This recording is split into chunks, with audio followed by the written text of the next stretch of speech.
आराम से बैठकर इस वीडियो को देख रहे हैं, मगर मैं आपको कहूँ, आज जिस जगह पर आप अभी बैठे हो वो जमीन आज से करोड़ों साल पहले 8,500 डिग्री के तापमान से उबल रही थी, या जिस जगह पर आप बैठे हैं वो जगह लाखों सालों तक बर्फ से ढकी हुई थी। ये दोनों बातें सच हैं। इस 15 मिनट की वीडियो के अंदर आप पृथ्वी के 450 करोड़ साल के सफर को देखने वाले हैं। जिस जगह आज हमारा सौरमंडल है, वहाँ विभिन्न प्रकार की गैस और धूल के बादल हुआ करते थे। वैज्ञानिकों के मुताबिक इन धूल के बादलों से दूर एक तारा हुआ करता था। वक्त के साथ साथ उस तारे की ऊर्जा कम होने लगी, जिसके कारण उसके अंदर एक विशाल विस्फोट हुआ। विस्फोट की वजह से अंतरिक्ष की ये धूल एक दूसरे से दबने लगी। इस दौरान बादलों में स्थित धूल के कण दबाव और गर्मी के कारण बड़े उल्कापिंड और पत्थरों में परिवर्तित हो चुके थे, और इसी दबाव की वजह से इन बादलों में स्थित रेडियो एक्टिव पदार्थ ने ग्रेविटी का निर्माण किया। इस ग्रेविटी के कारण बीच में हाइड्रोजन और हीलियम इकट्ठा होने लगे।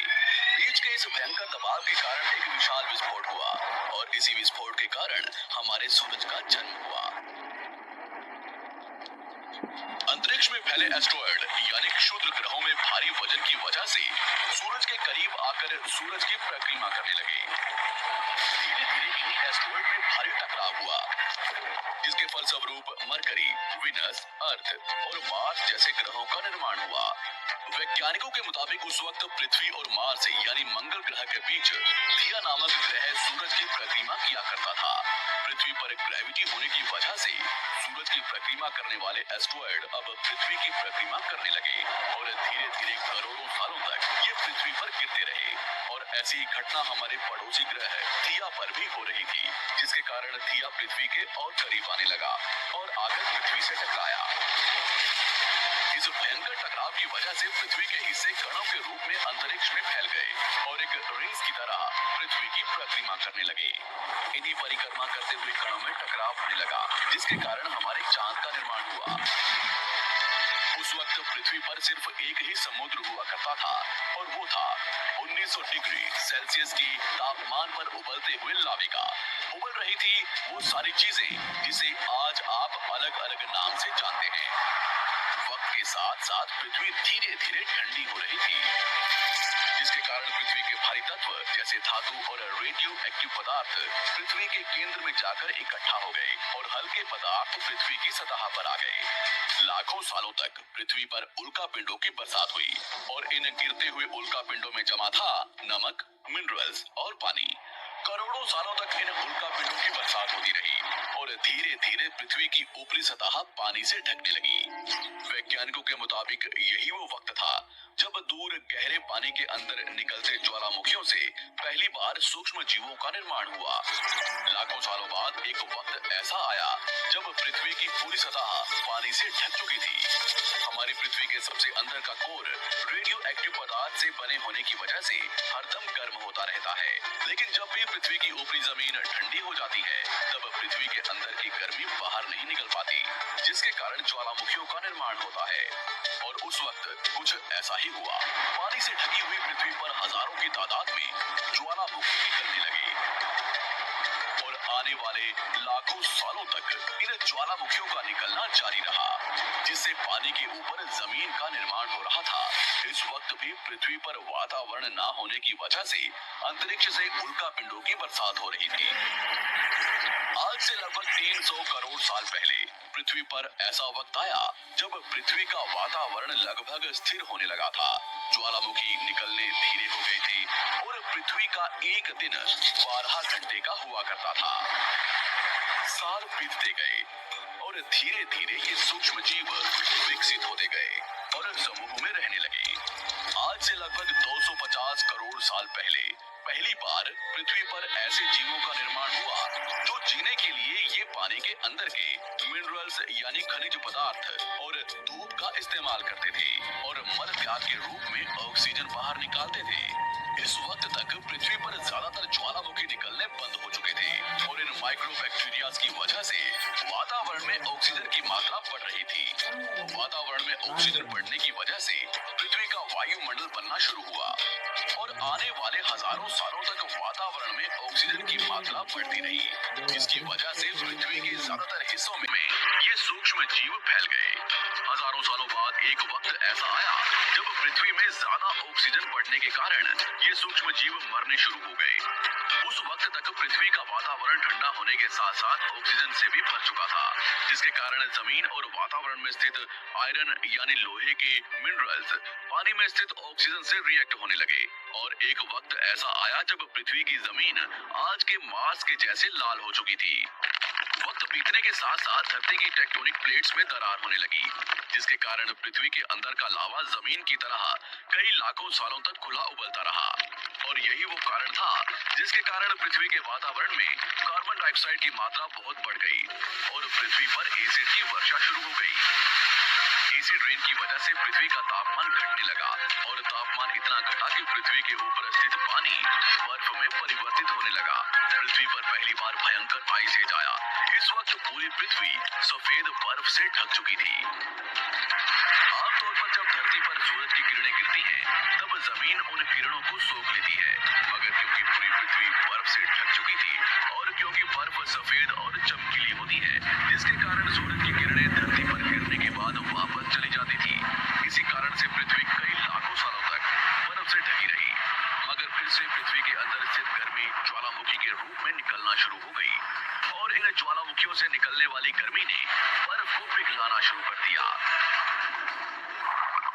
इसी बीच पृथ्वी की गहराई में बचे कुछ सूक्ष्म जीव धीरे धीरे बदल रहे थे और अब वो ऑक्सीजन को अपने शरीर को बड़ा और जटिल बनाने के लिए इस्तेमाल करने लगे थे।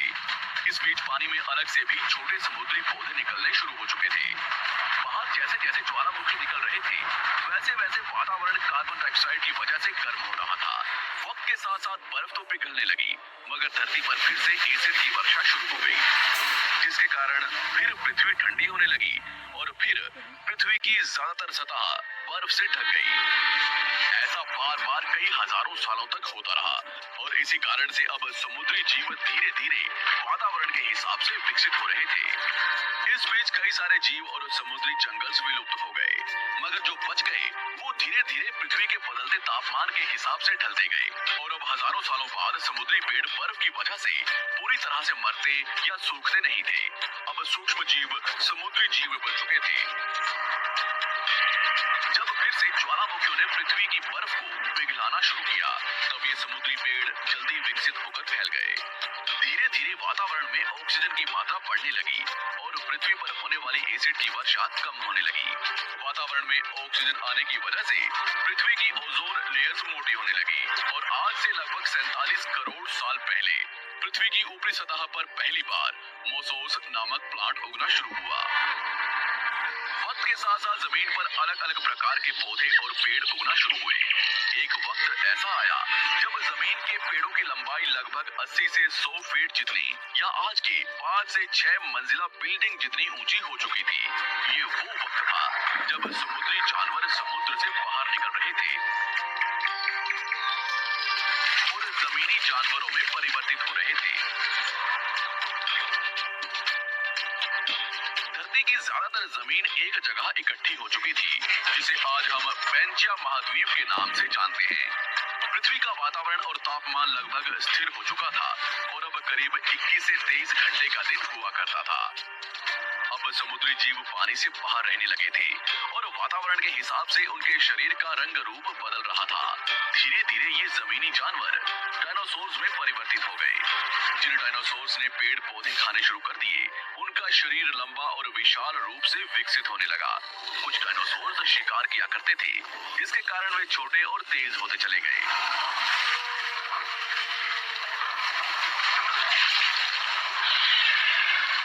पृथ्वी की ऊपरी जमीन एक जगह इकट्ठी होने के कारण ज्यादातर जमीन रेगिस्तान और बंजर हो चुकी थी। ज्यादातर जंगल समुद्र के करीब हुआ करते थे, जिसमें डायनासोर्स रहा करते थे।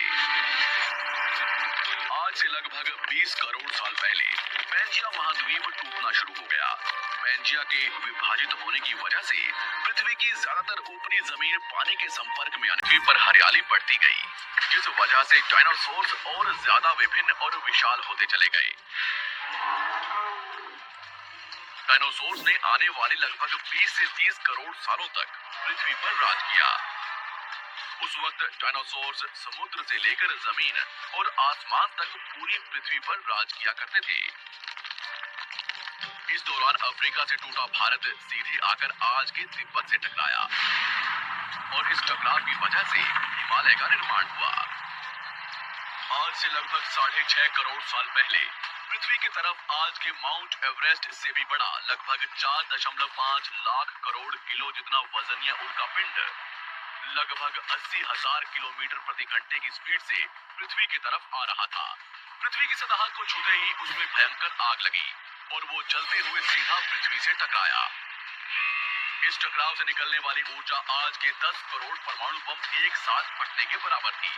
जहां ये उल्कापिंड गिरा, वहां के जानवर और पेड़ तुरंत भाप बनकर जल गए। गिरते ही पृथ्वी पर पूरी तरह धूल फैलने लगी। समुद्र में भयंकर बाढ़ आने लगी। भूकंप और आग ने पृथ्वी को जलाना शुरू कर दिया।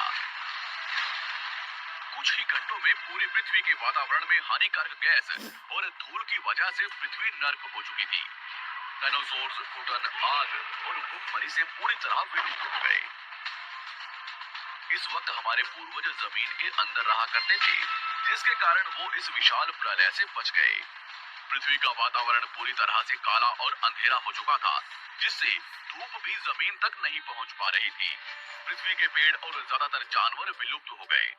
वातावरण में धूल और हानिकारक गैस के कारण पृथ्वी परों को खाने की कमी होने लगी। खाने की तलाश में इन बंदरों ने अपने पैरों पर चलना शुरू कर दिया, जिससे उन्हें दूसरे जानवरों के शिकार करने में मदद मिलती थी।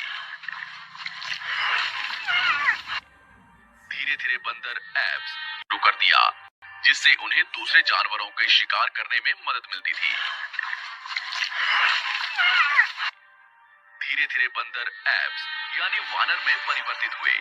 खाने की तलाश में ये एप्स पृथ्वी के दूसरे हिस्सों में फैलने लगे और धीरे धीरे उनके शरीर का रंग रूप वहां के मौसम के हिसाब से बदलता गया।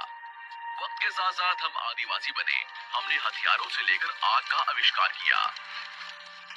हम धीरे धीरे इंसान के रूप में विकसित हुए। हमने धर्म से लेकर परिवार, भाषा और संस्कृति का निर्माण किया और वक्त के साथ साथ हम विकसित होते चले गए और आज हम इस पृथ्वी की सबसे विकसित प्रजाति बन चुके हैं। पृथ्वी को आज के जैसे बनने में लगभग 450 करोड़ साल का वक्त लगा है और हमें एक छोटे जमीन में रहने वाले जानवर से इंसान बनने में कई लाखों सालों का।